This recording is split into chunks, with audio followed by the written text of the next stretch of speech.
Welcome back to the Northwest Sportscast weekend episode, and there's not a lot of news to talk about, but we wanted to make an episode anyways because we just like talking about the Mariners and the Seahawks. So let's start with the Seahawks as the coaching search is still underway. There's now been 6 of the 8 teams have made their hires. So to recap, the Patriots, they hiring their own former assistant, former linebacker Gerard Mayo. Then we had the Raiders. They hired their interim head coach, Antonio Pierce. That one seemed like a pretty good lock even before the season, considering that the entire team basically said, we're going to quit if you don't hire Antonio Pierce. Then the Chargers went out and did what everybody expected them to do. They hiring Jim Harbaugh to hopefully pair up a star coach with a star quarterback. The Atlanta Falcons had a chance for Bill Belichick, but they decided to instead go with Raheem Morris, the guy who Bobby Wagner and Jalen Ramsey and Aaron Donald have all said is the best defensive coach in the entire NFL. So that's some high praise from some really good defensive players. Then we got the former Seattle Seahawks assistant Dave Canales. He went to Carolina to be their new head coach. And is that all of them? Did I forget one? I think you got Molly left. Tennessee Titans. They hired Oh, Joe yeah. Burrow's former offensive coordinator, Brian Callahan. So that leaves just the Seahawks and the Commanders. The reports is that the Commanders are between Ben Johnson and Dan Quinn, who just so happen to be two of the people that the Seahawks have also been linked really heavily to. Yeah. So thinking about the guys left on the table, Mike McDonald interviewed with 4 teams. All 4 of them went in a different direction. Okay. Dan Quinn interviewed with every single team, and all 6 of them so far went in a different direction. And, Ben Johnson has also interviewed with most of these teams, and they all went in other directions. So Ben Johnson, I don't think they can sign him yet. I mean, they he's can't still. sign it, but they could have waited. You know what I mean? So, but then you're like, well, maybe Ben Johnson is waiting to go with the Seahawks. Maybe that's what. That's what I think. I think that Ben Johnson is the Seahawks and the Commanders' first choice, and it's going to be a bloodbath to see whoever gets him. And you When think so? He's waiting for both of them to make his decision, or I think maybe Ben he already. Johnson knows he's going to get a job, Yeah. either the Commanders or the Seahawks, and he's focusing on winning a Super Bowl right now, which is Yeah. smart.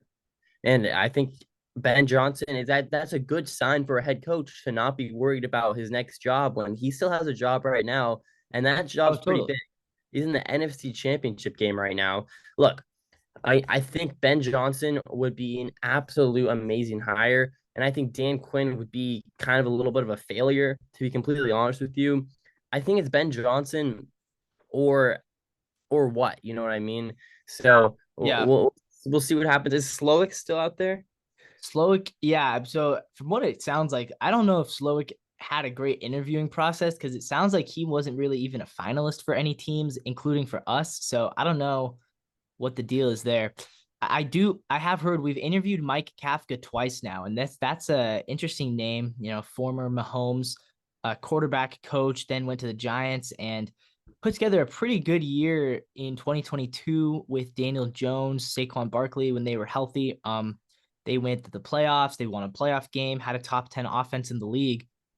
This year, obviously, was a different story in New York, but they also had literally the entire offense got hurt and one of the worst offensive lines. So it's hard to really judge him, but he did have the 28th ranked offense. So um, he's not really a flashy name, but Yeah. he is a name that we've interviewed him twice now, and maybe he's a guy who we're looking at if we can't get Ben Johnson, pivot to him.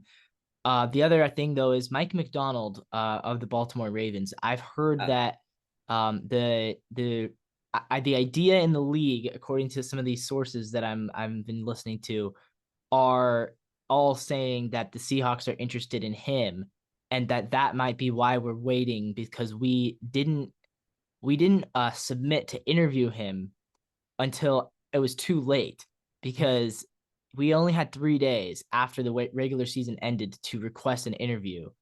And we waited 3 days to fire Pete Carroll. And in doing so, we blew our chance at requesting to interview Mike McDonald. So people are thinking maybe we're waiting because we missed the chance to interview him, but now we still want to. Yeah, and that would make sense because Mike Macdonald is a coach that I think really fits the Seahawks mold. He's a defensive coordinator. He's done really really good stuff. He was good at Michigan. He was good obviously with the Ravens. They've arguably the best defense right now in the NFL. We'll see what they can do against Patrick Mahomes. I think that is a big thing because I think Dan Quinn might have been our number one option, and then you see what happened against the Packers, and it's concerning that in the playoffs Dan Quinn can't get it done against a Packer-led Jordan Love team, which I know was hot at the time, but so Mike McDonald, I like the hiring. I think it'd be good, but a defensive coordinator, is that the best move? I'm not sure. It's a very Seahawks thing to do, though, kind of bringing back the Legion of Boom era. But, you know, I would still prefer Ben Johnson, but Yeah. Mike McDonald is a lot better than Dan Quinn, in my opinion. Mike McDonald, he's 36-year-old. He's on the younger side of things. He hasn't necessarily been around the block, but he's been coaching for quite a while now. He'd be a really good hire. Yeah, he would. He would. And you're right. The league is shifting offense. I've been really kind of just hard pressing the idea that I want an offensive coach. I want an offensive mind. I think that is the direction that the NFL is turning. If there is one defensive guy that I look at, though, it is Mike McDonald because I see what he did against the Lions offense. I see what he did against our offense, right? Shane Waldron coming from that McVay tree and he ruined our offense. Then he went and beat Sean McVay as well. Then he went and beat Kyle Shanahan. Then he went and beat down the Dolphins the next week, who is obviously coached by Mike McDaniels, former offensive coordinator for Kyle Shanahan. Then he went to the playoffs and he absolutely destroyed Bobby Slowick's offense, who is another Shanahan disciple. So his record Yeah. against the Shanahan McVay tree is nearly perfect. He also, by the way, has dominated the Bengals this year, and they're coached by another McVay guy. So all of those McVay, Shanahan, offensive, young, hot coaches, they all do really well until they go play against the Ravens defense, and then they all lose. So is that tempting? Oh, it's totally tempting, especially because we have to play Shanahan McVay twice a year.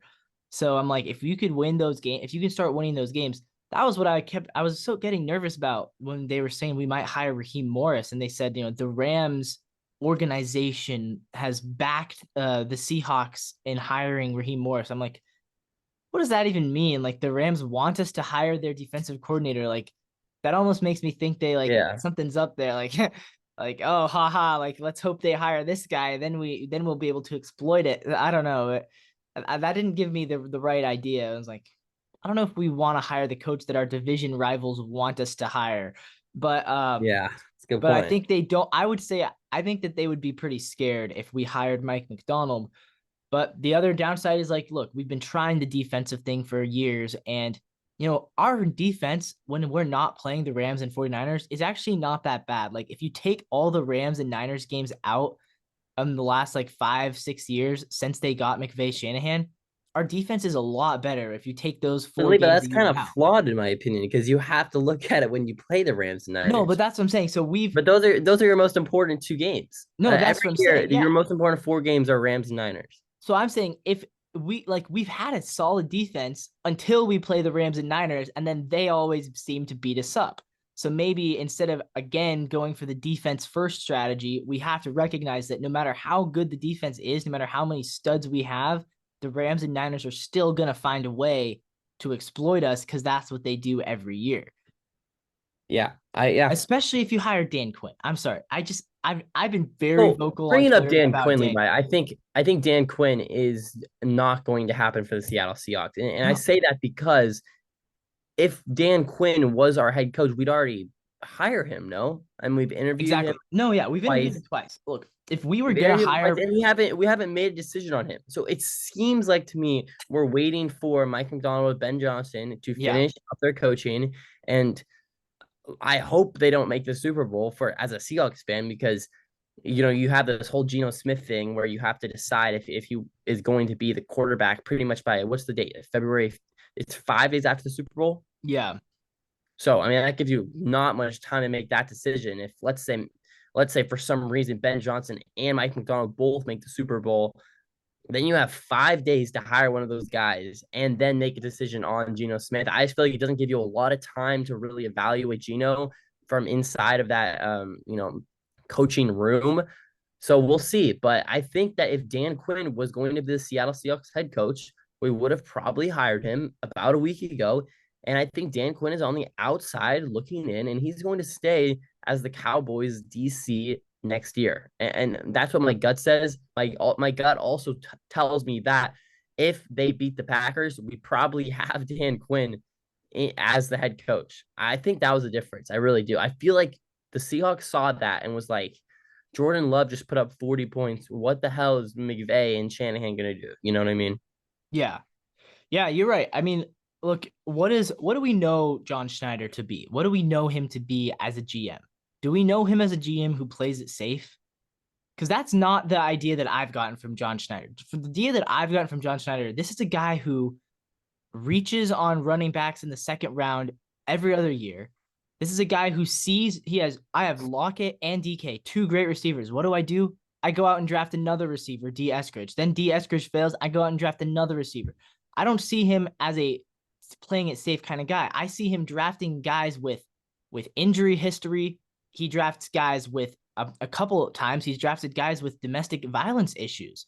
And some of those times it's worked out for us, and some of the times it hasn't. I mean, he gave Josh Gordon a chance when Yeah. the rest of the league wouldn't. He's given lots of Yeah. And players you that say, yeah. second, third chance. He is not a GM who plays it safe. He takes risks.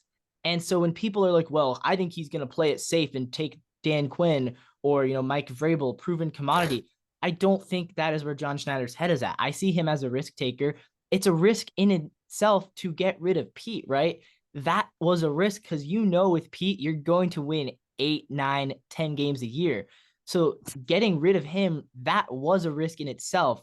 If you're going to take that risk, why would you then go for the proven commodity who is like Dan Quinn's not going to win 11 games a year. He might win 11 games once if he gets a good offensive coordinator, but we saw how it went with the Falcons. He had one really good year. They blew the Super Bowl. And what happened after that? They lost the next year in the playoffs in a blowout. And then they started 1-7 in his fourth year there. Then his fifth year there, he was fired because they didn't have a win until November. So I'm like, I don't see exactly how that's a safe bet. I see him as like, can he do well for a couple of seasons? I'm sure he can, but he's not this like, wow, like Dan Quinn is such an amazing coach. Like, Yeah. I don't see it there, and I don't think John Schneider's head is thinking I'm going to take the safe bet. I think he's thinking I want to get one of these young guys, and if it works, that's amazing, and if it fails, then you can fire him after 2 years and move on anyways. Yeah, Levi, you brought up Mike Vrabel there in your little soliloquy that you just kind of had about John Yeah. Schneider not being a risk taker or being a risk taker, mind you. I'm kind of surprised that Mike Vrabel we haven't interviewed, to be honest with you. Mike Vrabel's a guy that he's won in Tennessee with Ryan Tannehill, I would say, who's a comp to Geno Smith. I would say Geno Smith is a better version of Ryan Tannehill. So I'm surprised that he's not getting more looks by the Commanders and the Seahawks. Neither team have interviewed Mike Vrabel. So it looks like this might not be his year to get hired as a head Yeah. coach. I would rather Vrabel than Dan Quinn. I think I would actually take Quinn over Vrabel because I think they're very I disagree similar. with that. I think Why? they're very okay. Here's my thing. I think Mike they're very Vrabel is a similar former player. coaches. He's won more often. Like as a head coach, I feel like he's done more with less. He But is, okay, that's probably true. But Dan Quinn, at least he can come in and kind of keep the Seattle culture where I'm not sure if Vrabel would. but But I would say then again, it's a question: do we want to keep that culture? I would say Vrabel would keep it enough, but not overdo it. Yeah, If that makes sense. I think Vrabel's a Vrabel is player. Vrabel. You're right. It's an interesting case there. In the same way Pete Carroll's a player's coach, I think Vrabel's a player's coach. In the same way that Vrabel and that Pete Carroll was kind of run the football, play good defense, I would say Vrabel's like that too. I think he would keep a lot of the same ideologies as Seattle's had in the last 10 years, but obviously he would have his own spin, his kind of Patriot spin, which I'm not sure if that's what you're looking for necessarily. But I think not even interviewing him, you know, that's odd to me. The Seahawks have kind of said, we're going to do this process right. We're going to take our time. We're going to interview everyone once, and then we're going to interview them again. And then we're going to talk about it. And then we're going to talk more about it. And then we're going to make a decision. So to not even like lift the stone and see what's under there for Mike Vrabel is kind of surprising to me because let's say Ben Johnson gets hired and for some reason Mike McDonald doesn't have a good interview, then you're kind of stuck in a rock and a hard place where it's like you could get Vrabel or you could get Quinn or maybe you could get some other guy like Slowick or whatever. But in that scenario, I think Vrabel might be the best option, and you're running out of time to interview him because Vrabel could sign for a DC role really, really soon. Yeah, yeah, that's true. I think it's interesting. I honestly think that the reason teams have not been super interested in Vrabel, it's the same reason they haven't been interested in Belichick, and it's simply that there's a recency bias, and you say both Vrabel and Belichick have had back-to-back losing seasons, and as good as a coach as they've proven to be in the past, I mean, Belichick's the GOAT. He's the GOAT coach, and there was one team that was interested. One team that was out of eight. He had one He offer, hasn't and then shown they he can didn't. do it recently, and Vrabel has. They both had winning seasons 3 years ago, and then 2 years ago they both had losing seasons, and then last year they both had really bad seasons. So I'm like, I can see why I understand why teams might be a little bit, but at the same time, they have both proven it. They have both proven themselves, and there's just not an interest, I don't think, right now for coaches who are coming off of, a 5-win season. And I get it. And at the same time, it sucks for them because they are both really good head coach. Like I think Belichick and Vrabel are both very capable, competent I agree, but NFL head coaches. I'm not saying we should hire them. I'm saying we should interview We them. should interview. Yeah, and you're right. I mean, we probably should interview Mike Vrabel. Um, I don't know Do you how really think willing. Dan Quinn is a better option? I think he would be a little bit. I mean, Vrabel never made a Super Bowl, so In your heart of hearts, Levi, who do you think produces a better football team in 2024? Dan Quinn or Mike Vrabel? I'd say Dan Quinn. I disagree. I would say my ranking. I want to hear your ranking. My ranking is of the guys that realistically, I have Johnson at 1, and then I guess if we're still interested in Slowick, I'm not sure if we are, but I'd have him at 2, and then probably Mike Kafka at 3. I really do think the offense, and then after that I'd say McDonald, and then probably my 5th guy would be Dan Quinn. Yeah, I mean, I don't know. Vrabel it's tough because we haven't even talked to Vrabel yet. So if we do interview Vrabel, maybe he cracks that top 5. I don't know. But that's kind of the 5 that there's a lot of talks about Ejiro Evero. I'm just not sold on him. Patrick Graham, the defensive coordinator for the Raiders. Well, I so why I don't think we Mike should go Kafka in there the third spot? because I think that I would rather have the third best offensive coach available than the best defensive coach available. That's how much I want But for offense. the Giants, though, Because I see what I mean, he has experience working with a superstar, Mahomes, and I can't get past that 2022 with an offense that bad O line, no receivers, no tight ends. It was literally just Saquon and Daniel Jones, I know. But and what they happened were last? top 10 offense in the league. Last So year, Saquon was hurt, and so was Jones, so they literally had nothing. you were just saying like it's kind of hard for teams to get a head coach when they just won 5 games, and Yeah. now you want Mike Kafka. Well, I Mike don't. Kafka, A, he wasn't the head coach. B, But he had you don't nothing think to he had work with. any influence in last year? And If you don't think he C, had any influence in last year, then let's not hire this guy. Because if he's not having any influence, what is he doing good no, for? I mean, I think he obviously had influence, and last year was a bad season for him. But what I'm saying is, when he had even a couple healthy pieces, their team was their offense was rolling. I And think the even this Patriots year, and how many look at quarterbacks what did the they did Patriots with start this year? Tommy. Look what How they many did with quarterbacks did the Tommy Titans start DeVito. this year? The Titans I'm pretty started, sure. yeah, they started 2. They benched Tannehill, and then they went to Okay, Will great. Levis. There you Yeah. go. And Derrick Henry, I don't think he was fully healthy the whole year. So Well, yeah, Derrick Henry's getting older, and you're right. The Titans don't have a ton of skill either. But the So difference Saquon is getting hurt Vrabel's for Mike different, Kafka is fine, but but the difference not is for Vrabel's not, Vrabel. but Vrabel's not an offensive coach, so that's why he's not as high on my I just I I understand. really think offense is the way to go. What's your top five? Let's hear it. So you I have would go Johnson Johnson one, at one, and then and you'd I have think Vrabel we agree two. there. And my number two would probably be, Slowick. I'm not, I would pick Slowick, but apparently if the interviews didn't go well, they didn't go well. So I would pick Slowick at two. I pick McDonald at three. I'd put Vrabel four, and I put Kafka five, and then I put Okay, Dan Quinn Dan six. Quinn. Yeah, yeah. I mean that's a fair list. I think yeah, you're right. And then the interviews, Frank Smith for the Dolphins, he was meant to be. People thought he was for sure getting hired this year, and it looks like he's not. And sometimes you just don't interview well. Eric Bieniemy was meant to get a head job like 4 years ago. Every single year, it seems like he's getting in the conversation, and he never does. Like sometimes the interviews just don't go the right way, and that's just how it ends up being. But yeah, I don't know. So we are not smarter ultimately than the people making the decisions.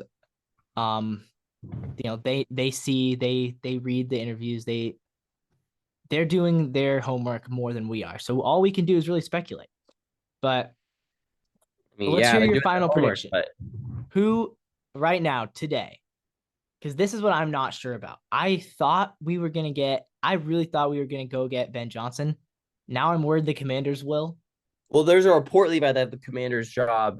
This is from a source in Washington D.C., but that is quote, close to being finalized. So, Well, well, Boomer Esiason, the former Super Bowl winning quarterback for them, he went on the radio and claimed that they've already that it's a lock that it's going to be Ben Johnson. yeah, that's what I saw too. So But in the days since that interview, I've seen reports that they're still very interested in Dan Quinn. So I'm not sure if Boomer Esiason really knows what he's talking But for the about. same reason, the Seahawks, I don't think are going to get Dan Quinn. I don't think the Commanders are even Yeah, would have already hired him. No, probably, yeah, you're right. But so right now, what's your prediction? I'm putting you on the spot.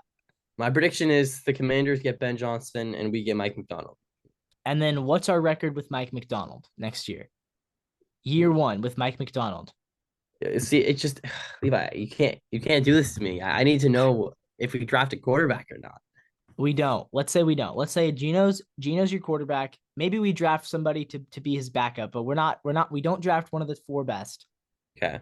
Gino's your quarterback. Mike McDonald's your head coach. How many games that team wins next year? 10-7. Wow, that is really high. I would say High. 7-10. I would say 7-10. We were 9-8 this year, and I think we get better with Mike McDonald than Pete Carroll. I think long term we get better. I think year one we might get worse. 10 wins is not that, like, 10 and We 7 don't have is an easy schedule either, no, we have a good team though. do we? The Seahawks are an attractive team to go to as a head coach, in my No, opinion. I agree. I agree. We We're have trying. I'm just DK, saying. Tyler, and Njigba. Two of those three guys are going to get better.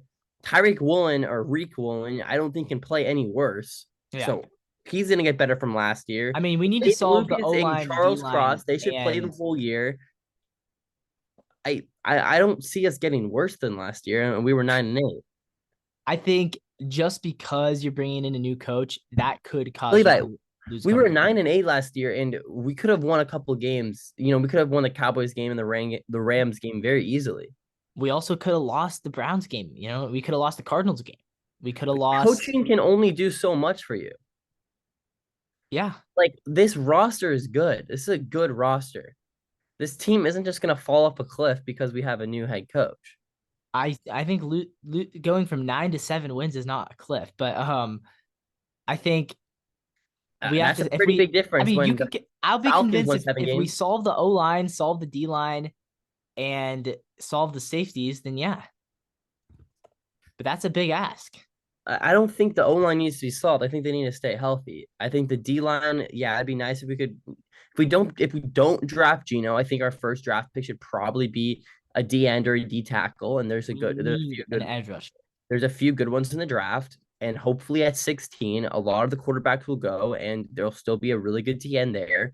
And if not, I think that us getting a middle linebacker or a really good safety, or maybe trading down and getting a second pick and getting two of those guys, that'd be smart. We've seen John Schneider do that in the past where he trades down a lot.